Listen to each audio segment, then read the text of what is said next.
kasih atas kesempatan yang diberikan, sehingga kita bisa berjumpa di video saya yang kali ini. Perkenalkan, nama saya Faiza Yania Yasmin dengan NIM 23011144666. Saya mahasiswa Ilmu Administrasi Publik kelas D, Fakultas Ilmu Sosial dan Ilmu Politik Universitas Riau. Di sini saya akan melakukan resensi terhadap jurnal. Adapun jurnal yang akan saya resensi yaitu judul Peripheral Version Understanding Governance 10 Years On. Penulis R.A.W. Rhodes. Penerbit SAGE Publication tahun 2007. Di sini ada beberapa hal yang akan saya resensi. Di antaranya, yang pertama ada sinopsis, yang kedua kelebihan, yang ketiga kekurangan, dan yang keempat saran. Pengevaluasian ulang terhadap argumen yang diajukan dalam Understanding Governance tahun 1997 oleh R.A.W. Rhodes. Bagian pertama yang merangkum kondisi terkini dalam studi governance dengan melakukan peninjauan konsep-konsep kunci seperti jaringan kebijakan, governance, eksekutif inti, pengosongan negara, dan politik yang teridentifikasi.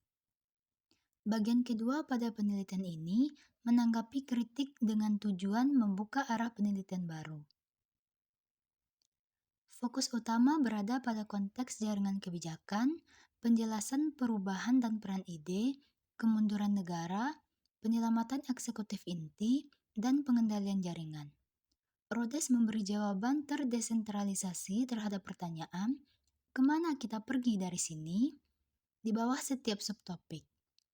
Ia berargumen bahwa analisis governance seharusnya berfokus pada keyakinan, praktik, tradisi, dan dilema, harus menjadi fokus pemerintahan. Artikel ini menggarisbawahi pentingnya pendekatan interpretatif dalam studi organisasi dan governance, dan menyoroti konvergensi antara penelitian masa depan yang diusulkan berhubungan dengan perubahan interpretatif dalam suatu organisasi. Terdapat beberapa kelebihan dalam jurnal ini.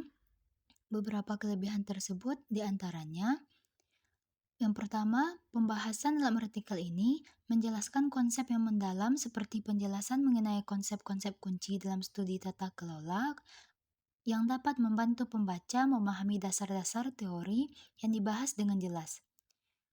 Selanjutnya, penulis tidak hanya menyajikan argumennya sendiri, namun juga berinteraksi dengan kritik terhadap karyanya. Hal ini menunjukkan ketajaman intelektual dan keterbukaan diskusi lebih lanjut yang dapat membuka arah dalam penelitian baru sesuai dengan tujuan di dalam artikel ini.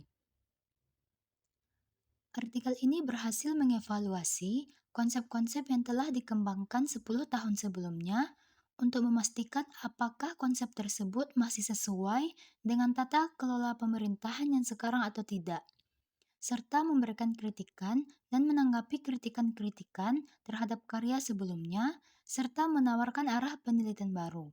Misalnya, dengan mempertimbangkan konteks sosioekonomi dan peran tradisi guna pengembangan pemahaman tentang tata kelola pemerintahan yang baik. Kelebihan selanjutnya yaitu relevansi historis dan kontemporer. Pada artikel ini, menghubungkan perubahan dalam teori dan praktik tata kelola dengan peristiwa sejarah seperti kebijakan Margaret Thatcher pada tahun 1980-an. Penulis memberikan konteks yang relevan dengan pembaca. Mengembangkan pendekatan etnografi untuk memahami kepercayaan dan praktik individu di dalam jaringan kebijakan. Selanjutnya, artikel ini memberikan kontribusi pada studi jaringan kebijakan dengan fokus pada jaringan kebijakan. Artikel ini memberi kontribusi signifikan terhadap literatur tentang bagaimana kebijakan publik dibentuk melalui interaksi antara berbagai aktor dan organisasi. Selanjutnya, mengenai kekurangan dalam jurnal ini. Kekurangan yang pertama yaitu kompleksitas teori. Bagi pembaca yang tidak memiliki latar belakang yang kuat dalam ilmu politik atau studi organisasi, mungkin akan sulit untuk memahami beberapa konsep dan istilah yang digunakan dalam artikel ini. Dalam artikel ini, masih belum sepenuhnya dapat menjelaskan perubahan-perubahan yang terjadi dalam sistem tata kelola, terutama peran ide-ide yang mempengaruhi perubahan. Selanjutnya, kurangnya contoh-contoh empiris terbaru. Meskipun artikel ini membahas perubahan dalam 10 tahun terakhir, namun beberapa pembaca mungkin akan merasa kurang puas dengan contoh empiris terbaru yang konkret untuk mendukung argumen teoritisnya.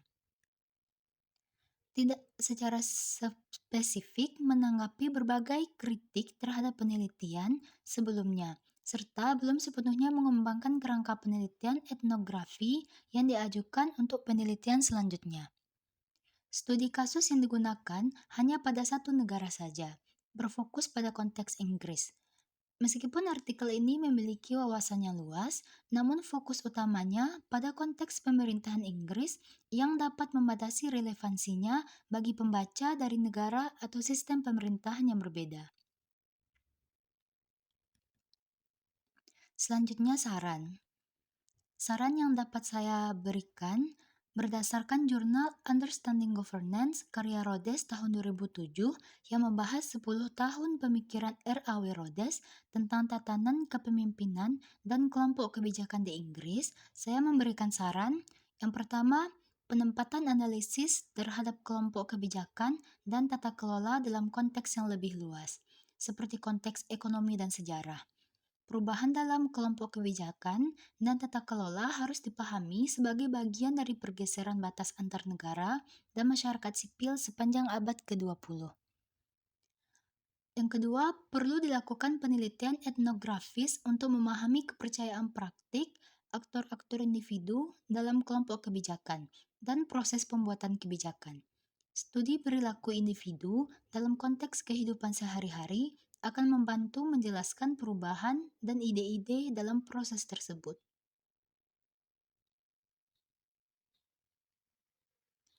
Dalam analisis tata kelola, tradisi yang terkonstruksi bukan tradisi yang dianggap statis harus diutamakan.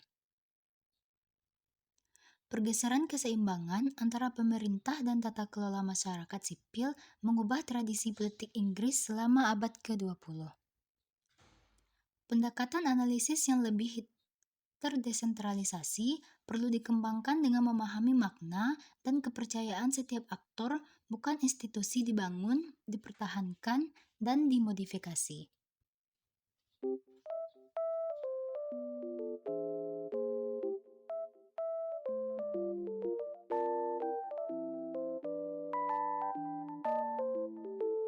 Selanjutnya itu fokus pada studi jaringan kebijakan atau policy networks.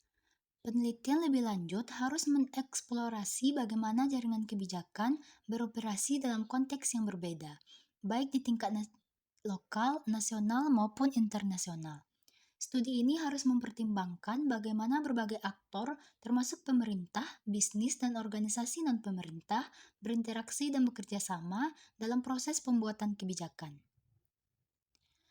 Selanjutnya itu dalam analisis perubahan di pemerintahan. Penelitian harus mengkaji perubahan yang terjadi dalam pemerintahan, terutama dalam hal bagaimana peran negara dan jaringan kebijakan telah berubah seiring waktu. Ini termasuk memahami dampak dari reformasi sektor publik dan bagaimana perubahan tersebut mempengaruhi cara pemerintah beroperasi dan berinteraksi dengan jaringan kebijakan. Dan yang terakhir, saran dari saya yaitu pada pendekatan teori terdesentralisasi. Pendekatan teori terdesentralisasi atau decentrate theory harus diterapkan untuk memahami bagaimana kepercayaan, praktik, tradisi, dan dilema mempengaruhi cara jaringan kebijakan beroperasi. Penelitian harus fokus pada bagaimana ide-ide dan keyakinan dari aktor-aktor dalam jaringan kebijakan mempengaruhi proses pembuatan kebijakan. Itulah resensi jurnal dari saya.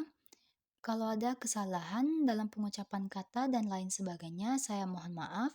Saya sudahi dengan Assalamualaikum warahmatullahi wabarakatuh.